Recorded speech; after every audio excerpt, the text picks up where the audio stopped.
mais um Fortuna Crítica com esse trio maravilhoso e mais colorido. E esse bar mais famoso do mundo com a Jota no comando. As convidadas bebem. Uma convidada bebe um chá e a outra um café. Curto ou longo? Curto. É isso aí. Senhoras e senhores, tudo bem com vocês? Hoje o nosso programa é dedicado a uma causa muito importante, o Setembro Amarelo. O Setembro Amarelo, ele cuida da prevenção contra o suicídio. Nossas convidadas, elas são especialistas e vão falar sobre esse tema que pode ajudar muita gente, tá bom? E quem precisar e necessitar, pode utilizar o número 188 para auxílio. Vamos rodar a vinheta e começar essa conversa, esse bate-papo aqui muito legal, tá bom?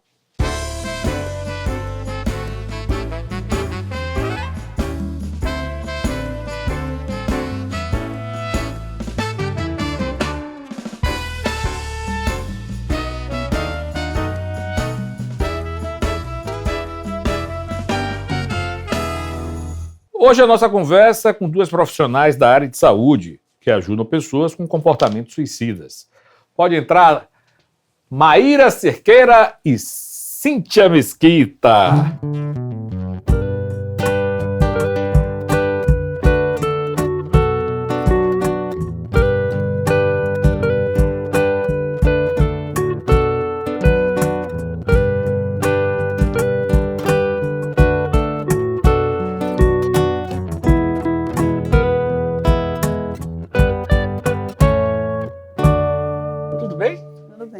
Maíra? Maíra e a Cíntia. Cíntia. Eu, Cíntia. Pedir para a Cíntia chegar mais perto. Cíntia, chega. Como é que vocês estão? Hoje é sobre a dupla sertaneja? Quase isso. Acho que a harmonia vai nessa direção do trabalho. A parceria. Quem? Enfermeira? Eu. E terapeuta ocupacional. Que legal. As duas são de Salvador, são? Eu sou de Salvador. Eu sou sergipana, de Aracaju, mas já estou aqui há quase 20 anos. Já baianou. Ai, que legal. A Aracaju, né? A orla ali, né? A Atalaia. Uhum. É a Atalaia Velha, tem a Atalaia Nova do outro lado, na Ilha de Santa Luzia. Que é a Barra dos Coqueiros, tem uma zona de expansão aí. A Jota, nossas convidadas bebem um café e um chá. Acompanha-se, Luiz? Eu quero um chazinho também. Pronto. Mas, gente, assim, olha, eu sei que a causa é extremamente nobre. Eu até brinquei, falei com Isis, né? Falei, normalmente nosso programa é um programa que a gente traz, assim, um pouco de humor, um pouco de... Mas, assim, é óbvio que a causa a gente não tem que estar brincando. Mas sempre que puder, a gente vai trazer as informações e na hora que der, a gente conta uma piadinha, conta alguma coisa. O que motivou vocês a escolherem essa área de atuação no ramo de saúde, né? Uhum. Isso é importante saber. Quer começar, doutora Cíntia?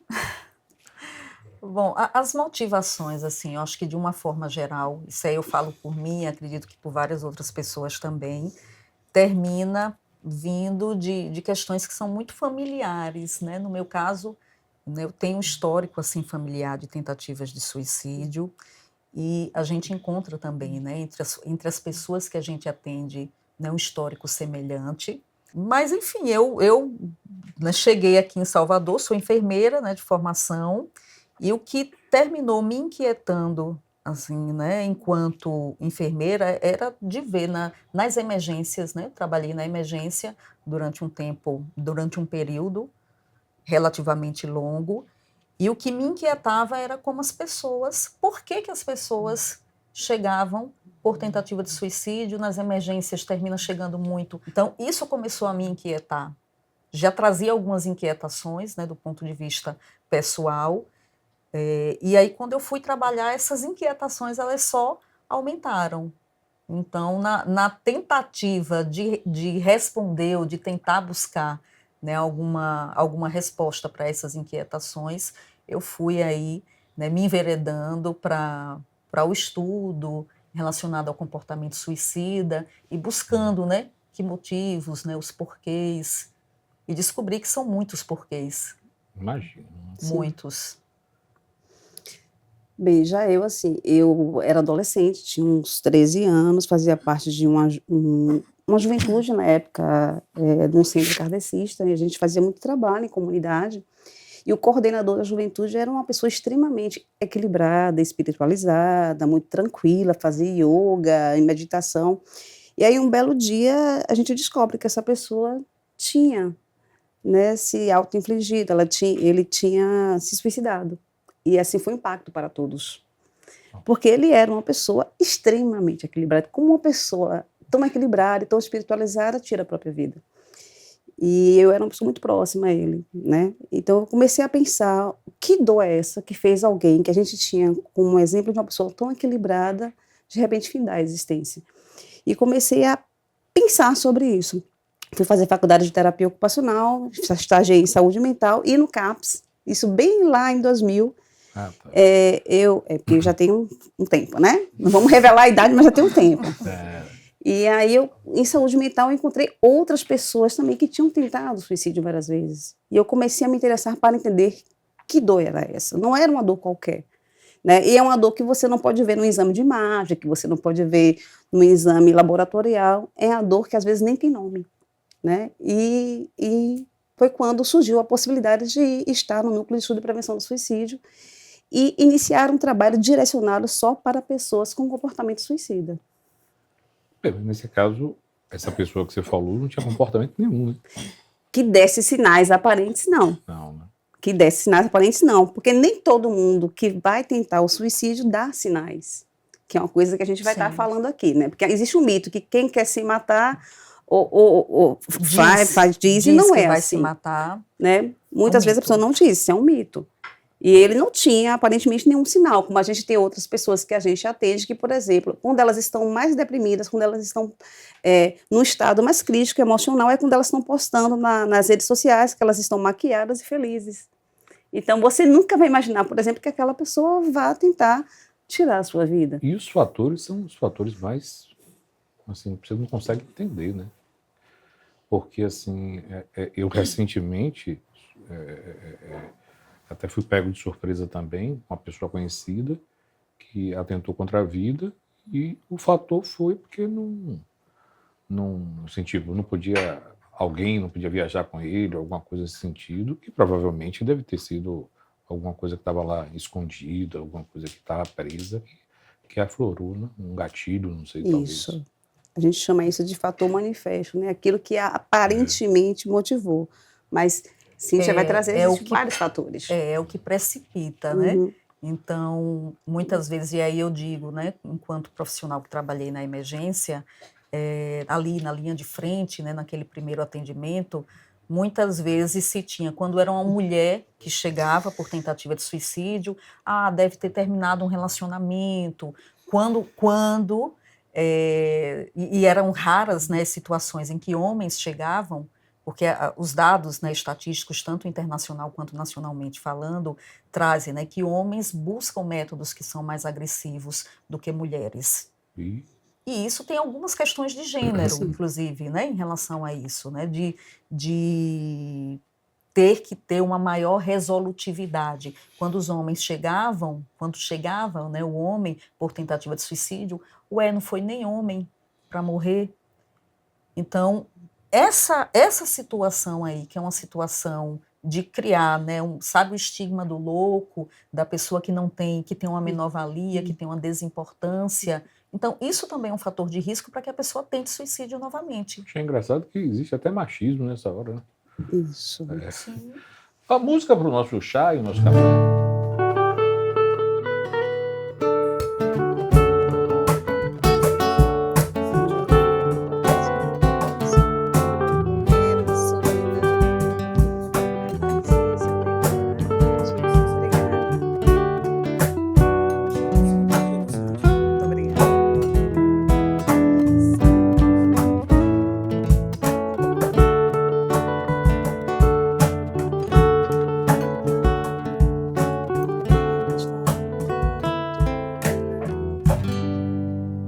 Vocês são ótimos, amei.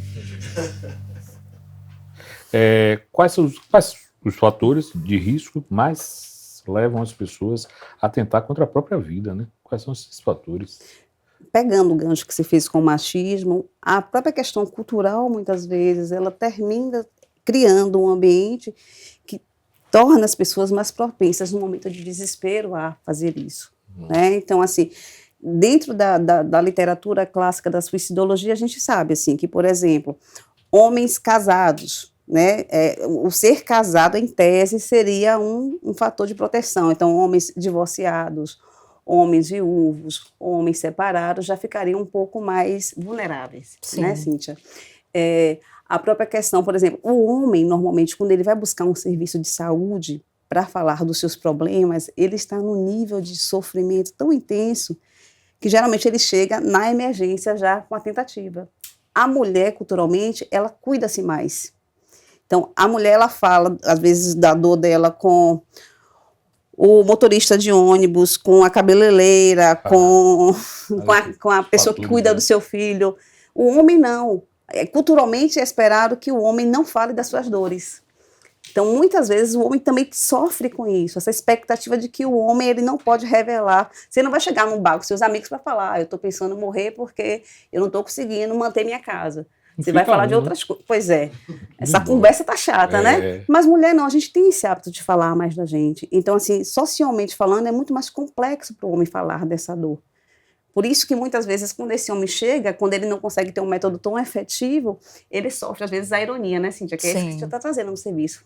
Não foi macho nem para escolher o método. E uma ironia que termina sendo algo punitivo, né?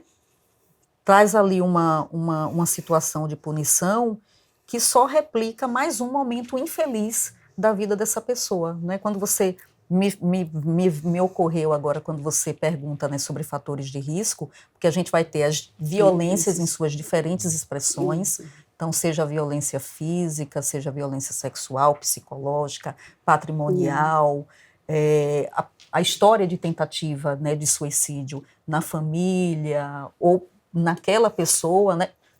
Momentos infelizes de vida. A questão, agora a gente está entrando, né, no Setembro Amarelo, então se vende muito uma ideia de que a pessoa que tenta suicídio necessário e obrigatoriamente tem um transtorno psiquiátrico. E não é bem assim. Eu acredito que não, né? Não é bem assim. Então a gente não vai dar, não é necessário dar um CID, né? Uma classificação internacional de doença para essa pessoa que está tentando suicídio, quando, na verdade, o que ela está manifestando é um sofrimento psíquico intenso que vislumbra a morte como uma única saída. Existe também a pessoa, vocês falaram, a pessoa que quando vai provocar ou comete um suicídio, ela não avisa, né? Há algum tempo se falava que todas as pessoas que atentam contra a própria vida ou que atentaram contra a própria vida e que o desfecho foi morte, né, que essas pessoas obrigatoriamente elas davam sinais. A gente sabe hoje que nem todo mundo vai dar sinais tão claros quanto as outras pessoas estejam esperando. Então, não necessariamente a pessoa vai chegar, né, para alguém e vai dizer, olha, eu vou me matar, eu vou morrer. Mas aí ela diz, a minha vida não vale mais nada, eu sou um lixo, né? Um nível de desesperança e sofrimento ali terminam se acentuando e é o que se manifesta como mais importante. Né? Então, sim. Não, desculpe. Então, esses sinais, eles podem ser dados como eles podem não ser dados. O que a gente precisa fazer é ter um olhar mais sensível, digamos assim, né, para a questão do sofrimento psíquico. Então, não sei se ficou claro, se foi. Eu estou entendendo que a gente precisa prestar atenção em pequenos detalhes. Isso. Eu percebo, meu pai, eu percebia muito isso, e ele às vezes comentava, para ficar assim, não podendo ler, não podendo assistir o que eu gosto, ele adorava ler, eu prefiro ir embora. Uhum. Isso era uma preocupação que a gente tinha. Uhum. Então, provavelmente, esse seria um sinal que quando nós levamos ao psiquiatra, levamos ao tratamento em si, ele reagiu bem, ele começou a observar a coisa, que a vida tinha um outro sentido também. mesmo sem a visão. Tá? Então foi fundamental os sinais, porque a gente ficou muito preocupado. A gente falou, olha, isso aqui pode acontecer, e o que é que ele está falando? Ele nunca falou isso, está falando isso agora. Então, assim, foi muito... Mas no caso dele, com a idade e a perda da visão, isso levou a gente a ficar num estado de alerta muito grande, né? Ficamos bem atentos a isso aí. Agora, eu digo, um cara mais novo é mais complicado, né? Porque às vezes o tímido, ele reflete muito isso ou não tem nada a ver o tímido? Por exemplo, às vezes você tem um amigo que você percebe que sempre foi uma pessoa introspectiva, essa pessoa começa a ficar mais solta, mais comunicativa, ela altera, de repente, a forma de trabalhar, de dormir, de comer. Muitas vezes a pessoa vai mudando o comportamento, né? Não quer dizer que ela está pensando em morrer, mas que ela está em sofrimento. E estar em sofrimento é uma condição, sim, sine qua non, para você pensar no suicídio, né? Ou então, o contrário, uma pessoa que sempre foi muito falante, que sempre interagiu, de repente essa pessoa começa a ficar mais calada, mais introspectiva, você percebe que ela se isola mais, a pessoa, algumas vezes, ela vai dando esses sinais. Esses sinais, né? Como eu falei, a gente trabalhou com uma pessoa que essa pessoa, assim, quando é que ela não estava bem, quando ela arrumava o cabelo, ela se maquiava, ia para um barzinho e aí ela pedia, por exemplo, o Quite, a marca, né? Vocês não vão receber pela marca, mas enfim, falei. Quite, né? O Guaraná Quite, pronto, isso. E aí ela tirava, postava foto, botava nas mídias sociais. Para todo Guaraná? mundo ela estava super bem, para poder parecer que era cerveja. Ah, tá. Aquele momento era o momento que ela estava pior. Mas para todos que estavam ao redor, ela estava bem. É interessante isso, essa questão de rede social, né? Porque é uma enganação que eu vou dizer uma coisa. Né? Exato. Em todos os sentidos, né? Uhum. Tá? E como é que vocês percebem isso assim, porque deve ter algum outro sinal, né? A gente enquanto sinais, profissionais, que a gente atende a pessoa, né? É. Então a gente faz o vínculo. Né? Então, no processo de vínculo, a gente vai percebendo pequenas nuances. Às vezes a gente está atendendo aquela pessoa já há tanto tempo que quando a pessoa entra na sala, pela forma como ela entra e como ela senta, a gente já percebe que tem alguma coisa ali que está diferente. Né? Mas isso você precisa ter o quê? Um olhar atencioso e uma escuta também atenciosa. E claro que isso aí vem, né, do tempo de atuação, dos estudos que a gente faz. É diferente para uma pessoa que é leiga, por exemplo, perceber essas nuances. Mas quando você falou, por exemplo, sobre a automutilação, a gente tem um público que cresceu muito, né, o número de tentativas e também de desfecho fatal, que é o público criança e adolescente no Brasil. Sim. Né? E muitas vezes a questão do cut, que é a automutilação, porque a gente chama de automutilação com ideação suicida e sem ideação suicida. Aquela pessoa que se machuca com a intenção de criar uma situação que ela pode morrer, é aquela pessoa que está ali extravasando a dor. Só que muitas vezes aquele extravasamento da dor já pode ser um estágio para uma futura tentativa de suicídio.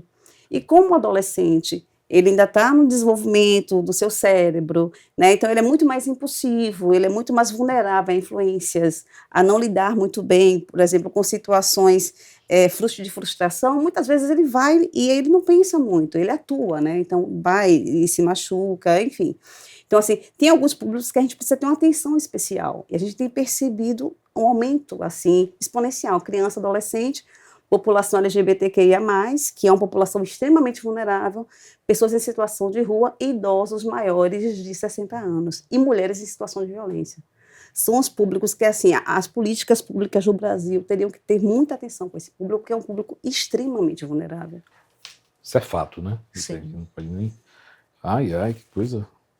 E você tinha o que aqui no quadro, Isis, que eu nem vi, os sinais, né? Os alertas, automutilação, práticas autodestrutivas, mudanças marcantes no comportamento ou nos hábitos, interesse por sites e redes sociais sobre suicídio, na dark web, né? Então infelizmente, você tem material que ensina a metodologia. É mesmo? Isso, apesar de ser considerado crime, né? Indução ao Quando eu suicídio digo que essa crime. internet é suja, ninguém acredita. Sim. Isolamento social é uma coisa... Meu pai começou a ficar muito isolado. A gente percebeu que ele começou na adolescência. Comportamentos típicos dessa fase, como agressividade, irritabilidade... Podem camuflar um quadro depressivo. Idoso, diminuição ou ausência de cuidados com o corpo. Isolamento social e doenças crônicas. Olha, gente, a reincidência nas tentativas é comum entre os pacientes?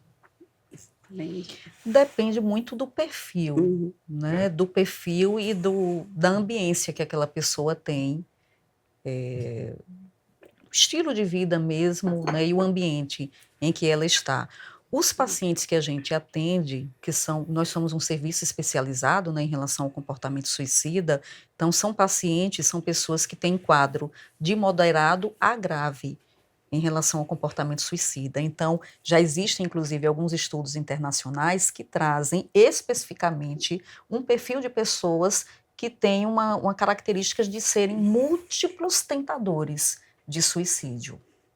Então, há pessoas que podem tentar suicídio uma vez na vida por conta de uma situação, de um evento ali infeliz, por exemplo, a questão do rompimento de um relacionamento, e outras que vão tentar uma vida inteira, que vão pensar em suicídio 24 horas no dia. Então, a gente tem pacientes, né, que chegam para, olha, eu não consigo pensar em outra coisa que não seja morrer, que estão de forma compulsiva, sabe? Até que, e vão refinando, entre aspas, o método, né? Então, se daquela vez anterior, né, que eu tentei suicídio, eu fiz dessa forma e não tive o desfecho morte, então da próxima eu vou acrescentar, né, para que eu não volte mais uma vez com o sofrimento que eu estou tendo e ainda com a retaliação, né, de, nem para morrer você prestou.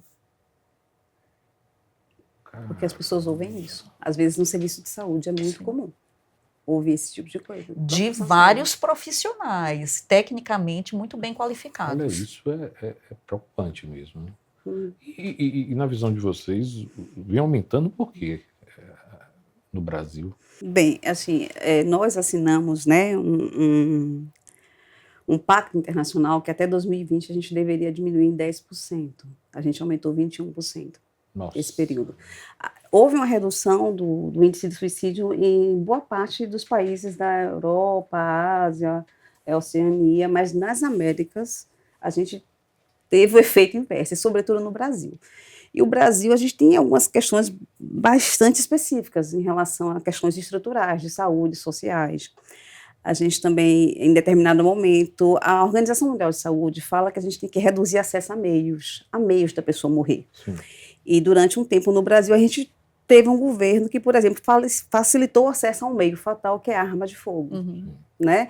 Canadá, os países que reduziram o acesso à arma de fogo tiveram menos desfecho com a arma de fogo, porque geralmente é um método muito efetivo. Então, assim, o Brasil ele foi na contramão, né, de um tempo para cá, em relação àquilo que ele tinha se proposto inicialmente no pacto que assinou.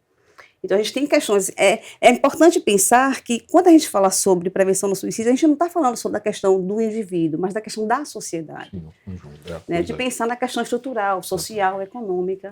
E a gente tem um problema também do acesso a serviços de saúde, que a gente precisa ter acesso para as pessoas se cuidarem. E a gente não tem isso. Vamos falar um pouco agora sobre o que é o NEPS, né? O que é o NEPS? Bem, o Núcleo de Estudo e Prevenção do Suicídio, ele é um serviço ligado ao CIATOX, que é o Centro de Informação Toxicológica da Bahia, EICIAV, né? Assim, existem serviços de informação toxicológica em todo o Brasil. O nosso foi criado em 1980. Ele ficava inicialmente nas instalações do Hospital Roberto Santos, e assim, toda pessoa que, por exemplo, tivesse uma mordedura de um animal peçonhento, venenoso, ou que se intoxicasse com um medicamento, com a planta, né? Então, o pessoal no serviço de saúde que fazia esse primeiro atendimento ligava lá para o CIAV, né, hoje CIATOX, e recebia orientação. E aí a nossa coordenadora, ela percebeu que começou a ser acionada na emergência do Roberto Santos para atender pessoas por intoxicação exógena, que são aquelas pessoas que se intoxicam, né, com algo externo, com a intencionalidade suicida. Então, ela começou a atender, e assim, ela atendia lá na emergência do Roberto Santos, mas não tinha para onde encaminhar, não tinha serviço. E aí o CIATOX terminou acolhendo a proposta dela de iniciar o serviço de psicologia no CIATOX. Então, de 96 até 2007, fazia só acompanhamento psicológico. Só que ela percebeu que o acompanhamento psicológico não dava conta. E aí ela teve a ideia de criar um serviço, né, especializado para comportamento suicida ambulatorial, o primeiro serviço no Brasil com essa característica, que foi o Núcleo de Estudo e Prevenção do Suicídio, ligado ao CIATOX, que conta com a equipe multidisciplinar, né? Então, psicólogo, terapeuta ocupacional, psiquiatra, enfermeiro, assistente social. Que, inclusive, assistente social tem pouco tempo. A gente pediu durante 15 anos e menos de um ano que chegou, né? Então, o serviço hoje ele tem essa perspectiva, ele é um serviço ambulatorial, como eu falei, foi o pioneiro no Brasil, dentro da rede SUS. A gente está querendo aumentar, né? Porque hoje a gente atende entre 150 e 200 pessoas com comportamento suicida. Boa 9 pessoas? Para atender essas pessoas e para capacitar a rede SUS. E a gente tem uma lista de espera aí de uns 250 aí esperando. E a gente não sabe quando e como. Isso aí a gente lá no NEPS. Bem, gente, eu antes um da olhar Covid. diferente. Políticos, por favor. Tem que ter um olhar, prioridade, gente. Tem que ter prioridade mesmo, é sério. E como é o dia de vocês atuando lá no NEPS? O dia a dia, né? Todos, praticamente. Como? Todos de domingo a domingo, administrativamente falando, a gente tem como é um serviço ambulatorial, então de segunda a sexta, das 8 às 17, a gente termina sempre ficando mais um pouquinho, mas por conta do administrativo, né, que faz a recepção dessas pessoas que muitas vezes chegam que já são pacientes, né, atendidos lá, já são usuários atendidos lá, ou que chegam por conta de um encaminhamento de algum outro profissional, ou porque ouviu falar sobre esse serviço e vai lá, né? A gente as pessoas não chegam, né, só porque são encaminhadas por outros serviços de saúde.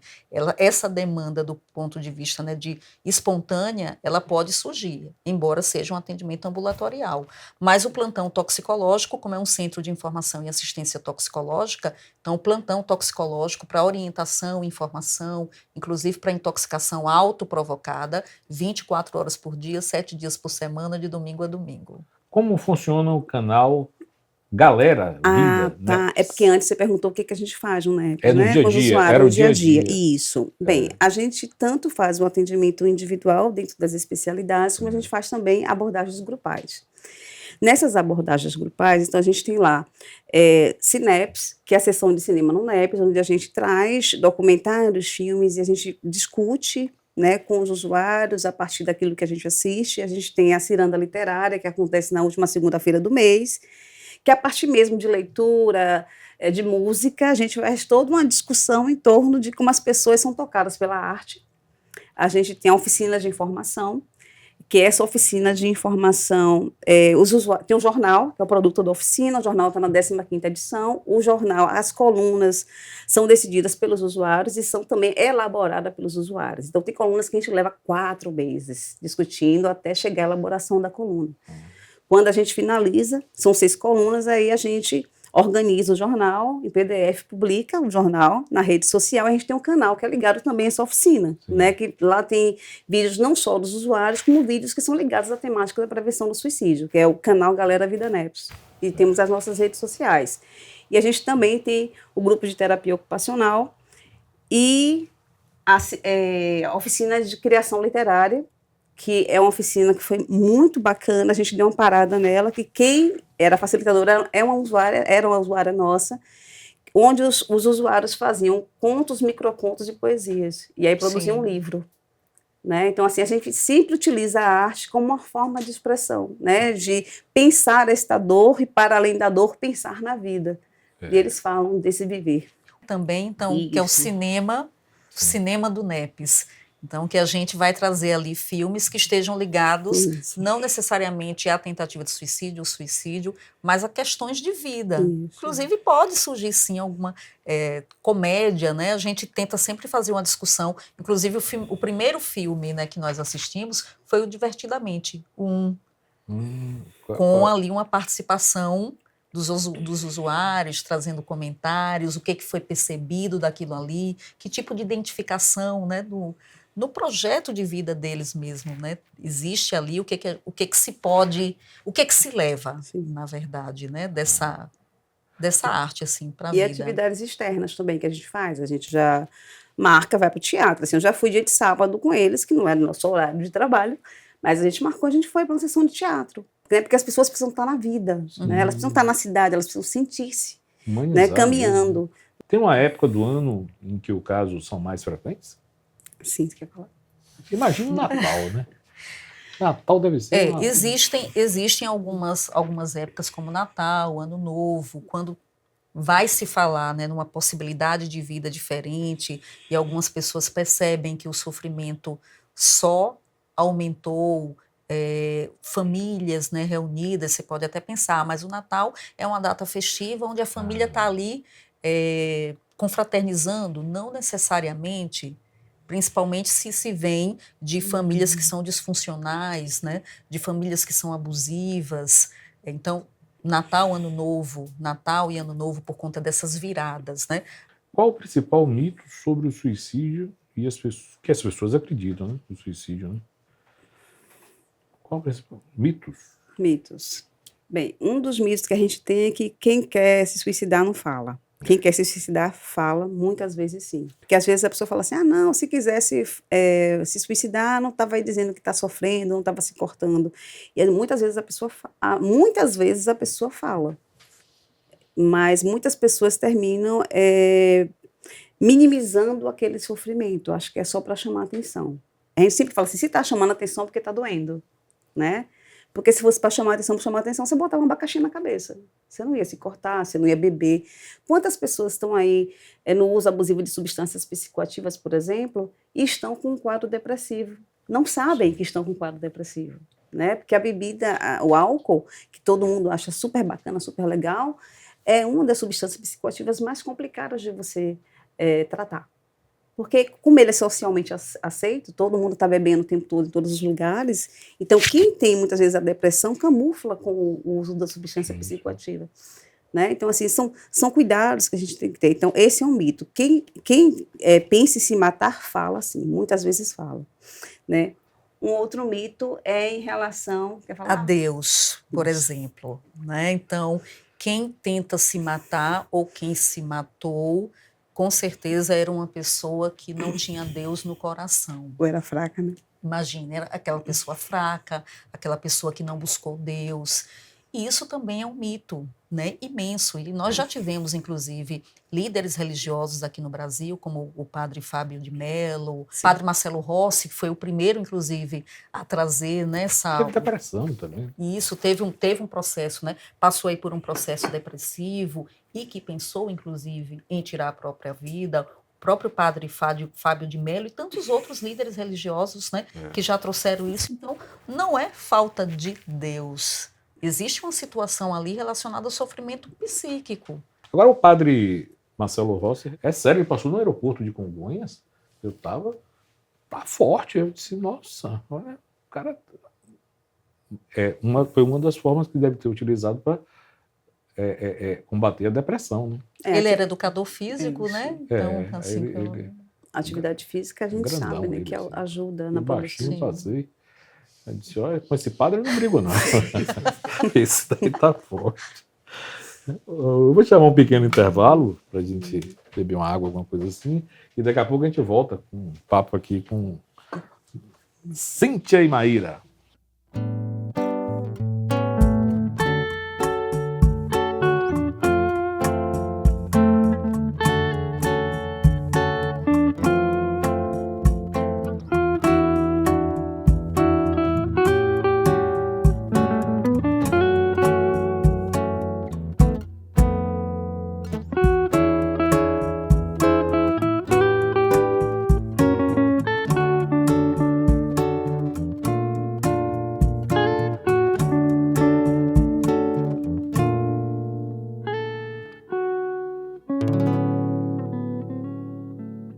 O Fortuna Crítica continua, mas antes, curta o vídeo, se inscreva no canal e compartilhe o nosso conteúdo.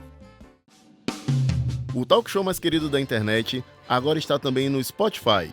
Confira todos os episódios da segunda temporada do Fortuna Crítica. Muita informação, cultura e diversão com Luiz Martins e seus convidados. Não perca! Novos episódios toda quinta, às 21 horas. Confira também o novo álbum de Luiz Martins, Caminhos, disponível nas principais plataformas de música.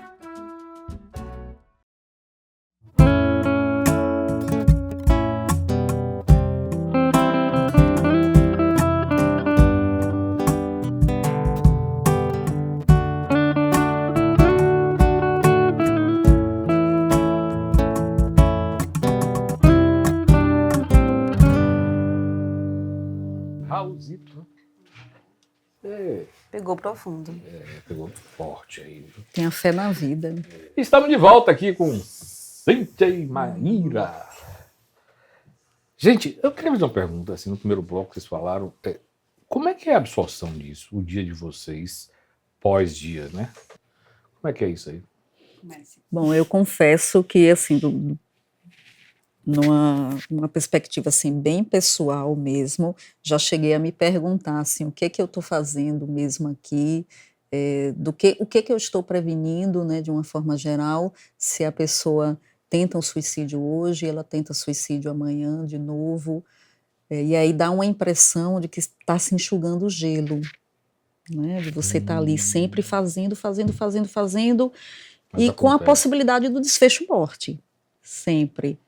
Mas, ao mesmo tempo, acho que em outras áreas também da vida, seja saúde, educação ou em qualquer outra área, né, você vai se pensar o que é que eu estou contribuindo ali, qual é o tempo que eu estou gastando nisso de investimento, que é um investimento do ponto de vista pessoal, investimento do ponto de vista coletivo.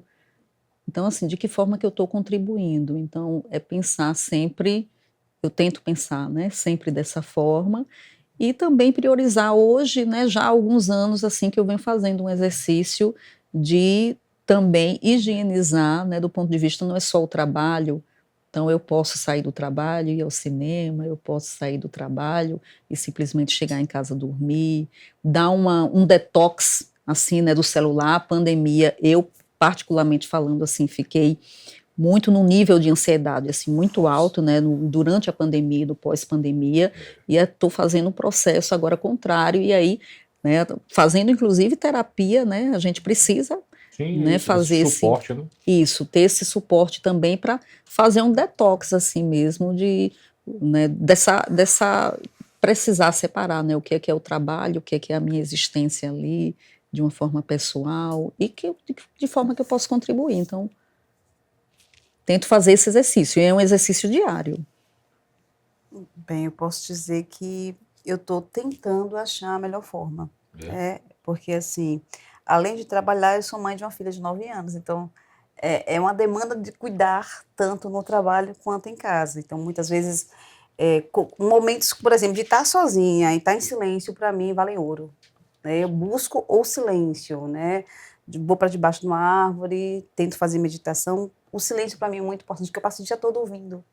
E ouvindo coisas muito dolorosas. Sim. Então, assim, às vezes, as pessoas querem ir para casa, às vezes, ver música, assistir televisão, às vezes eu quero estar no absoluto silêncio, para me ouvir. Né? Então, isso eu estou tentando achar a melhor forma. E uma das coisas que eu particularmente tenho trabalhado muito é desapegar um pouco do trabalho. Em que sentido? Assim, me cobrar menos, né, em relação ao que o outro traz. Quando eu estou trabalhando, eu dou toda a atenção, toda a empatia, mas quando eu saio do trabalho, eu estou começando a entender que eu preciso deixar um pouco do trabalho no trabalho. Porque a gente é muito absorvida, como eu falei, somos poucos. Então, por mais que a gente, às vezes, tente separar um pouco a hora do trabalho da nossa vida pessoal, às vezes se confunde muito. Então, assim, a gente vive sob um estresse. Tanto que você falou assim, não se deve somatizar. Somatizamos porque somos humanos, né? O que a gente está tentando fazer é tentar se cuidar mais. Por exemplo, nós lá no NEPES temos vários de nós que trabalhamos com práticas integrativas em saúde. Né? Reiki, pranoterapia, auriculoterapia. O que a gente quer se proporcionar, inclusive, isso. Mas me conta um caso de sucesso do NEPES. Bem, aqui Um caso que marcou, né? A gente tem vários casos que marcaram. Antes música para o nosso novo chá e o novo café. Pronto.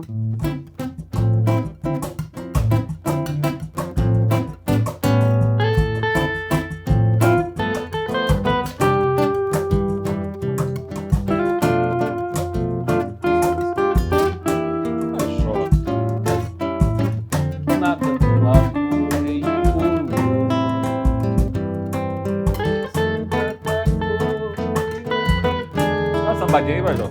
Vou mostrar que é. Ó. Tá bom também, viu? Ó, depois do... Obrigado. Depois do Arroz Esporte, você nunca mais foi o mesmo. Pois é. Não. Mas me conta aí um dos casos de sucesso do NEP. Bem, a gente tem um caso que eu acho bem interessante de uma pessoa, a gente já acompanha desde 2011. Ela casou muito cedo, terminou engravidando aos 16, 17 anos, e aí ela não sabia que ela tinha uma má formação no cérebro, e ela teve um aneurisma, já perto da finalização da gravidez, foi desenganada na UTI, queriam antecipar, né, a cirurgia cesárea, porque achavam que ela não ia suportar para poder salvar o bebê. Ela terminou sobrevivendo e aí ficou com muitas sequelas. Nesse processo de sequela, quando ela retornou do quadro dela, ela não reconhecia o filho, ela não lembrava que tinha passado pela gravidez. Então, ela teve todo o processo de rejeição, essa criança, e passou a ter uma vida cheia de limitações. Ela ficou com limitações motoras muito importantes. Então, teve que passar pela reabilitação, só que assim, não voltou a ser mais como era antes, né? E aí, ela fez a tentativa de suicídio, fez algumas outras vezes. Na penúltima tentativa de suicídio, o filho estava com 4 anos de idade. Quando o filho encontrou ela desfalecida no chão e foi chamar a avó e foi dado socorro a ela, foi quando ela chegou para a gente, né? Então, ela chegou para a gente, além de ter tentado suicídio, além de estar muito deprimida ainda, com um quadro neurológico importante, porque ela teve que colocar uma válvula, né, por conta do processo dela neurológico. Então, ela tinha parado de estudar, ela não conseguia decidir mais nada da vida dela, passou a ser muito dependente, tanto do esposo, à época, como da mãe. E aí nós fomos trabalhando com ela, né, de que o fato dela ter limitações não significava que ela não tinha ainda capacidades que ela até desconhecia, essas capacidades. Então, a gente trabalhou muito no sentido de que era importante que reconhecer a limitação, entender a restrição e trabalhar habilidades e potencialidades.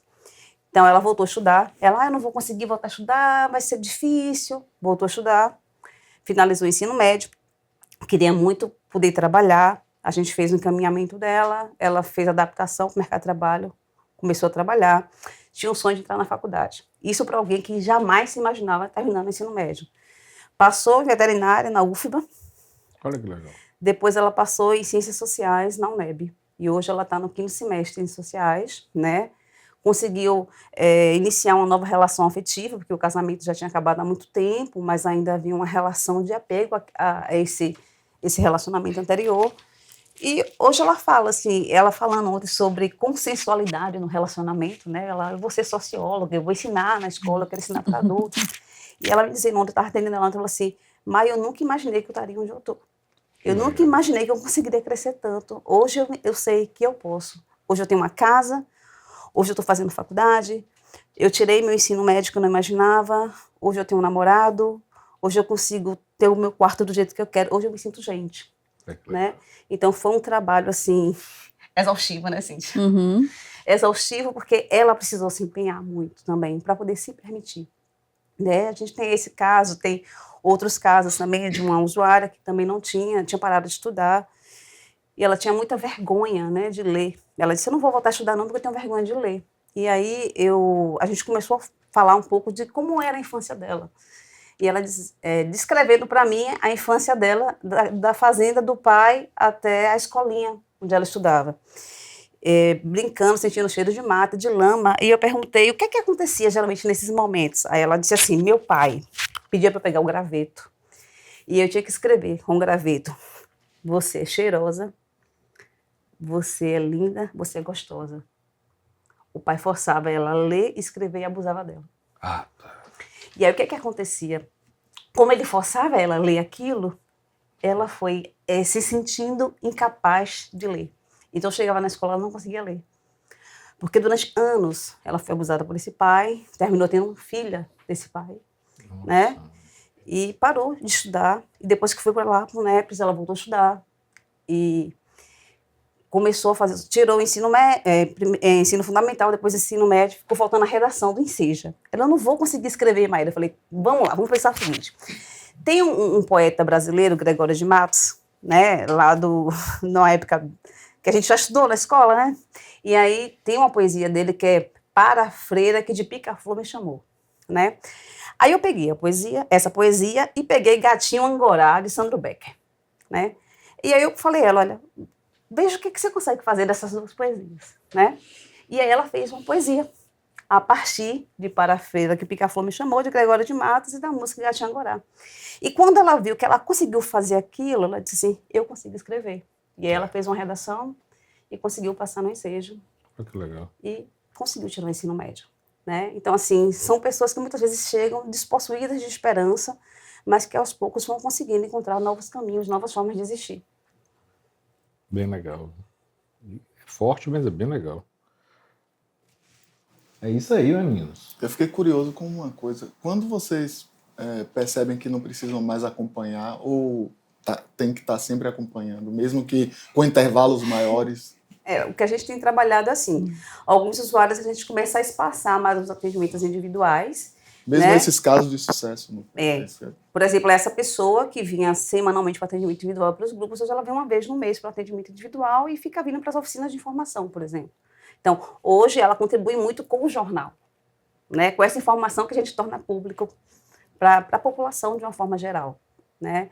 Então, a gente vai espaçando, até porque a gente tem um problema. Já que só tem um NEPS especializado e os outros serviços de saúde, a entrada desses serviços é difícil, então a gente precisaria ter uma rede de saúde para que, ao receber a alta do NEPS, essas pessoas pudessem ser introduzidas no outro serviço para dar continuidade. E a gente não tem plano de caminhar. E aí a gente cria um gargalo, não é, Cíntia? Bem complexo. O CAPS não ajudaria, não? A demanda absurda, altíssima, para um quantitativo muito menor, né, de serviços.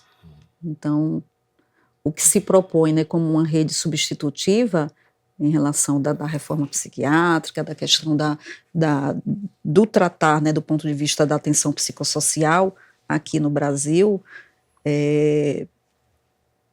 precisa realmente assim, de uma revisão no sentido de orçamento, se criar orçamento para isso, né, se investir em qualificação de profissionais, ter uma força de trabalho ali, uma frente de trabalho, né, que vai prover a questão do orçamento e também da continuidade desses profissionais no serviço, né? A gente tem aí uma problemática grande, né, que sermos, né, 9 profissionais, sendo que desses 9, 4 apenas têm vínculo permanente. Então, os demais são terceirizados e a qualquer momento podem sair desse serviço, não tem um vínculo ali com aquele... Nossa. O vínculo é um vínculo temporário. Então, assim, o que é que você propõe, né, da pessoa que, assim como está ali temporariamente, né, dentro de um trabalho que requer a construção de vínculos, né, de você ter uma outra forma, né, de se relacionar em saúde. Então, é isso. Nossa, de 9 cai da 1 para 4. Ô, Sandrinho, você está lendo minhas fichas? A pergunta era minha, viu? O senhor, por favor, não faça mais isso, não. A pergunta que eu tinha aqui, ele fez. Pois é. Tá o quê? Lendo as fichas, né? Na hora que eu não tô. Ficou interessado, né? Fiquei curioso. Bom, tá vendo aí? Essa aqui pegou porque todo mundo terá de participar. Não é assim, não. Quer ser mais do que eu? Pois é. Gente, agora eu vou apresentar minha filha, quem paga meu cachê. Lu, cadê você, Lu? Oi, Lu. Oi! Oi, Cíntia. Oi, Maíra. Tudo bom? Tudo bem. Oi, meninos. E aí? E Olha, aí? eu tenho queixas aqui. Viu? Uma reclamação logo. Ah, queixa. A Jota. O que tem, AJ? Depois foi para o Arroz Esporte sambando aqui. Eu achei perfeito, AJ, a sua performance. Parabéns. Adorei. Adorei. Gostei que Sandro também roubou sua pergunta. Achei que deu todo um toque especial. Parabéns, Sandro. Rapaz, eu tô sem moral nenhuma. Meu amor, qual é a matéria?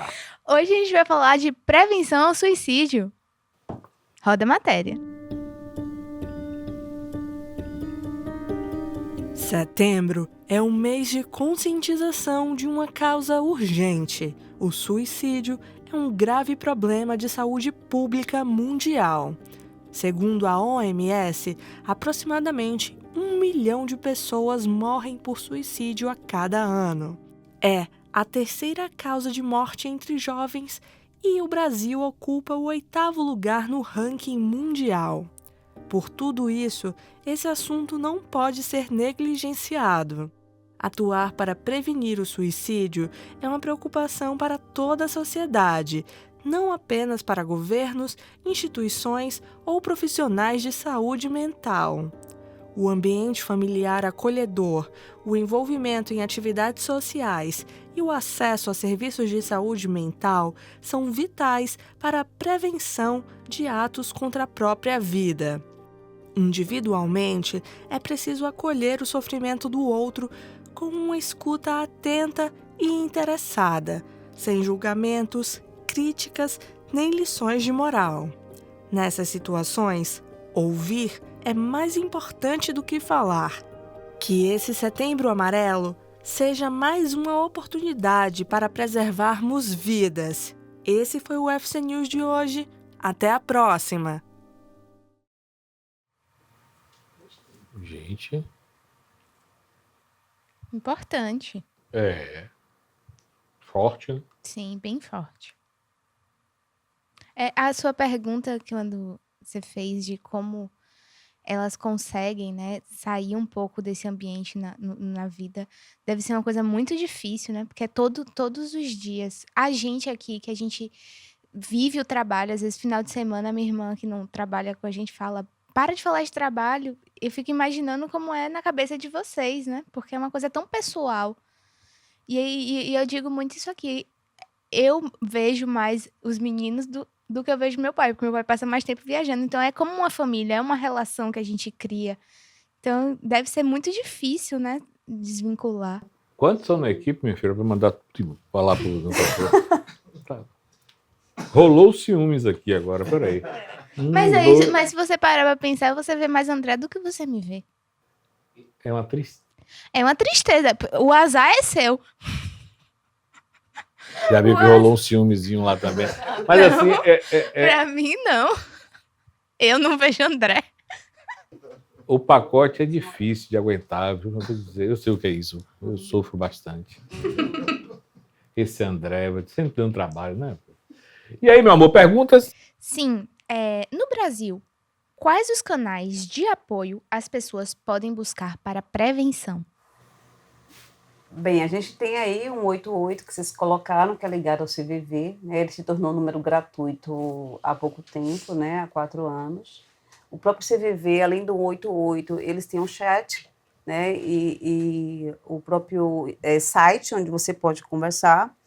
A gente tem o Vitaleri, que é uma ONG ligada à Associação Brasileira de Estudo e Prevenção do Suicídio. Eles também capacitam a população em geral e profissionais de saúde. Nós temos os serviços de saúde mental, em tese, os CAPs, os ambulatórios de saúde mental.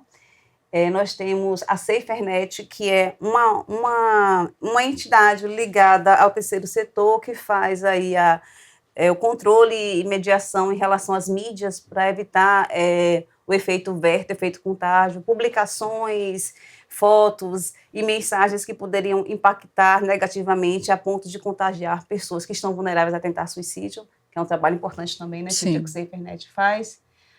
Eu não vou te dizer que a gente tem um NEPS, porque a gente tem mais ou menos um NEPS, né? Porque toda vez que a gente fala que tem um NEPS, aumenta a demanda e a gente não pode atender as pessoas. Então, isso causa uma certa angústia para a gente. Mas a gente teria isso. E seria muito importante que as entidades religiosas também passassem a falar dessa temática, porque a gente conseguiria abarcar mais pessoas da população que estão em sofrimento. Sim. As instituições de ensino superior, né, também têm, já dentro de uma contextualização de prevenção e pós-venção do suicídio, já vem trabalhando há algum tempo, em especial aquelas que têm uma demanda para a área de saúde, né, e aí tanto pública quanto privadas, muitas vezes é uma iniciativa que parte da privada, mais da privada do que da pública, por conta de recursos, né, precisa de recursos financeiros para se investir nisso, e a gente, se tem uma demanda, né, de saúde que está reprimida, imagine em relação a outros setores, como educação. Sim. Com certeza. E aí, meu amor, mais perguntas? Uma curiosidade, assim, que eu tenho. Os pacientes do NEPS, eles sofrem preconceito na sociedade? Muito.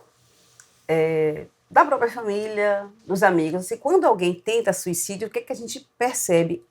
O dia a dia dessa pessoa muda, né? Normalmente, assim, os amigos se afastam, sobretudo os colegas de trabalho se afastam.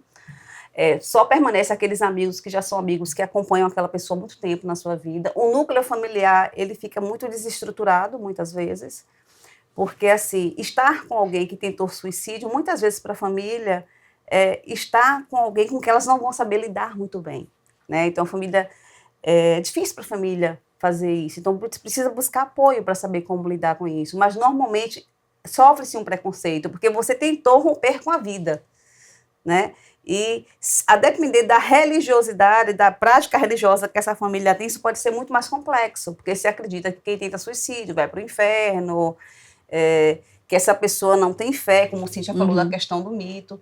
Então, essa pessoa sofre preconceito da sociedade geral, do profissional de saúde, Sim. que vai fazer essa acolhida na emergência, como o Cíntia falou. Quando o estigma, na verdade, é relacionado à morte, né? A gente fala muito pouco sobre a morte, sobre o morrer. Então, não é difícil falar sobre esses processos, né? Não só na questão, né, do comportamento suicida, mas em outras situações assim de saúde. Então, que a gente começa a falar, inclusive, sobre paliação, né? Alguém me perguntou essa semana, eu não lembro, eu acho que foi ontem na sala de aula, se trabalhar com a prevenção do suicídio era uma forma de paliação. Eu disse, se você for pensar em oferecer meios de que aquela pessoa possa viver com mais qualidade aquilo que traz sofrimento para ela, então sim, está se falando de uma forma de paliação. Então... No caso da família, tem também sempre um receio, né? Você fica sempre num receio se a pessoa pode vir a tentar novamente, né? Quando a pessoa... Isso é uma questão até de estudos, né? Científicos. Uma pessoa que tenta suicídio a primeira vez, ela vai aumentar 30% a chance de tentar a segunda. Quando ela tenta a segunda, ela aumenta 45% a chance de tentar a terceira. Quanto mais tentativa de suicídio você tem, aumenta a possibilidade de você tentar. Sobretudo nos primeiros 30 dias. Muitas vezes a pessoa tenta o suicídio e fala, eu não vou fazer mais isso. Aí a família leva para casa e diz, não, ele prometeu, ele não vai fazer. Só que esses 30 dias após a tentativa é o momento mais delicado para que a pessoa tente novamente. Porque ela fala para a família que não vai tentar, ela está bem, mas na verdade é um bem onde ela está ali maquinando como é que ela vai fazer o desfecho fatal. Então a gente precisa estar muito atento. A pessoa que recebe alta hospitalar, de hospital geral, a pessoa que recebe alta de serviço de saúde mental, esses primeiros 30 dias, eles são vitais. A tentativa de suicídio é um dos fatores de risco maior para uma tentativa de suicídio. Eu gostei de uma coisa que vocês colocaram aí no vídeo, que foi a escuta. Gostei de várias coisas, inclusive, mas uma que me chamou bastante atenção foi essa escuta atenta e interessada. Isso. Porque muitas vezes a gente vê um discurso de que precisa de uma escuta qualificada. Que tipo de qualificação é essa? Né, quando está se falando em questões que são muito humanas. Então, assim, claro que a gente já tem, né, uma política que fala sobre a questão da humanização, precisou ter uma política para que as pessoas, de fato, se humanizassem, mas o interesse termina sendo o gancho principal. Eu preciso ter interesse em ouvir, em escutar. Porque às vezes a gente escuta, mas a gente não está interessado. A gente precisa ter um interesse até para poder fazer alguma coisa. Exatamente. E um dado importante que você trouxe, também parabenizo, porque foi muito sensível a forma como vocês trouxeram na matéria, que assim, 1 milhão de suicídios por ano. Só que a gente tem entre 15 a 45 milhões de tentativas de suicídio por ano. Tá? E assim, tem países que esses dados, eles são dados subnotificados. Tem países que você não pode notificar, né? Sobretudo alguns países islâmicos. Então, esse dado aí, ele na verdade é um dado que ele não é fidedigno. É muito mais do que isso, para vocês terem ideia. O que mais, meu amor? Por hoje é só. Obrigado. Muito obrigada. Até a próxima. Beijo. Beijo. Meu Deus, vou dizer. As escolas estão preparadas para auxiliar, prevenir casos? As escolas? Olha... É uma pergunta emblemática essa, né? Porque dentro das escolas a gente ainda vê, principalmente, né? E aí tem, né, uma questão da adolescência, né? O público juvenil, ainda se vê muito preconceito e uma necessidade grande de muitos jovens de se inserirem em grupos. E aí a gente já recebeu, para você ter noção, um belo dia eu estava lá no NEPES e aí liga uma professora que também era coordenadora pedagógica de uma escola pública aqui em Salvador, e ela disse, olha, eu estou precisando da ajuda de vocês, o que eu posso fazer para encaminhar, assim, a gente está tendo alguns casos, né, de jovens que estão falando em se matar, que estão se automutilando, né, então estão fazendo alguns grupos, o que a gente pode fazer? Eu disse, pode encaminhar, que tem quantos jovens? Ela, nossa, a escola inteira. Nossa. Como é isso? Pois é. A Então, escola inteira? e aí como não serviço, se os serviços de saúde não estão, que são serviços para atender a essas demandas específicas, muitas vezes não estão preparados, e aí pela questão do estigma mesmo, e por tem a questão do estigma e uma qualificação mesmo que precisa ser bem direcionada, que dirá outros serviços. Então, existem escolas, aquelas que têm um suporte, né? Aí vem a questão orçamentária, financeira, né? Que tem ali a supervisão pedagógica, que tem a psicóloga educacional, que tem outros profissionais ali que vão trabalhar, né, com questões mais lúdicas e que trazem outras questões que são psicossociais, emocionais, biopsicossociais de uma forma geral. Essas daí provavelmente sim, mas o contexto que a gente tem para a maioria da população não é esse. Tem um SOI aí, né, que você falou. É o antigo SOI. SOI, né? Antigo SOI. Eu sou Eu da tinha época do irmã SOI Clara. também. Eu sou da época do SOI também. A gente tem, eu sou professora hoje de uma instituição de ensino superior que tem reconhecidamente uma tradição na área de saúde, aqui em Salvador, na Bahia, no Brasil, de uma forma geral, em que o Núcleo de Apoio Psicopedagógico, todos os dias, recebe inúmeras demandas de pessoas que estão ali trazendo uma ideação, que são ideias frequentes, recorrentes em relação à própria morte, que estão pensando, que estão expressando, né, isso, e esse núcleo de apoio psicopedagógico está ali preparado para atender, mas atender a uma demanda que é uma demanda que vai para além daquilo que está sendo direcionado naquela instituição. Então, você tem os núcleos de apoio psicopedagógico, aqui na Universidade Federal da Bahia se tem, na Universidade do Estado da Bahia também tem, mas está preparado como? Aí a gente volta à questão do quantitativo de profissionais que estão atendendo naquele serviço, mais ou menos com um quantitativo semelhante ao nosso, de 9 para os 417 municípios da Bahia. É complicado. Como a mídia pode atuar para prevenir casos? Bem, a mídia, ela tem um papel fundamental, né? Tanto no contágio, para que haja novos casos, quanto para o efeito que a gente chama de papageno, né? Para proteger as pessoas em relação à busca da ajuda. Porque existe um manual da Organização Mundial de Saúde, inclusive orientando, né, como os meios de comunicação devem tratar do tema. O tema ele não deve ser evitado de ser tratado, ele tem que ser tratado com cuidado, com respeito e com humanidade. Então, toda vez que a mídia vai veicular alguma informação relacionada à questão da prevenção do suicídio, ela deve ser apresentada, inclusive, as formas da pessoa buscar ajuda. Isso é muito importante. Não fazer uma noticiação, noticiar de forma vangloriosa o ato, sobretudo quando a gente tem artistas que, de repente, terminam tendo esse desfecho fatal. Então, não falar sobre o método, porque muitas vezes, para quem está sensível, está vulnerável do outro lado, ver que aquela pessoa que ele admira, de repente teve esse ato tão drástico, isso pode servir de um estímulo. Então, a mídia não deve fazer relatos de método, ela não deve tornar esse ato, não deve vangloriar esse ato, ela deve chamar atenção para o cuidado do sofrimento psíquico e, inclusive, listar os locais de busca, né, para a ajuda das pessoas.